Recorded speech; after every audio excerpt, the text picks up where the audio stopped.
हातकणंगले तालुक्यातील हुपरी नगर परिषदेच्या 34 कंत्राटी सफाई कामगारांनी गेल्या 8 दिवसांपासून नगर परिषद कार्यालयासमोर आंदोलन सुरू केलंय।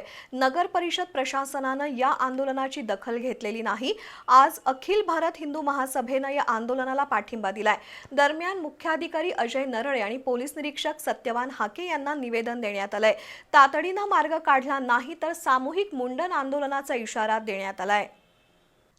हुपरी नगर परिषदेच्या 34 कामगारांनी किमान वेतनासह विविध मागण्यांसाठी काम बंद आणि ठिय्या आंदोलन सुरू केलंय। 8 दिवसांपासून हे आंदोलन सुरू आहे, पण नगर परिषद प्रशासनानं आंदोलनाकडे दुर्लक्ष केलंय। त्याच्या निषेधार्थ अर्चना चौगुले, नंदा कांबळे, काकासो कांबळे, रवी माने या कामगारांनी आमरण उपोषण सुरू केलंय।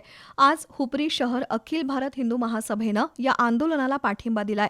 हुपरी नगर परिषदेच्या ठेकेदाराकडे हे सफाई कामगार गेली 10 वर्ष सेवा बजावत आहेत, पण त्यांना किमान वेतन मिळत नाही। 2-4 महिने पगार प्रलंबित राहतो। एकूणच ठेकेदाराकडून कामगारांची पिळवणूक सुरू आहे। यावर तातडीनं तोडगा काढावा अशी मागणी होतीये। प्रशासनानं कंत्राटी कामगारांच्या मागण्यांबाबत सकारात्मक निर्णय घेतला नाही तर शुक्रवारी हलगीच्या गजरात सामूहिक मुंडन आंदोलन करण्याचा इशारा देण्यात आलाय।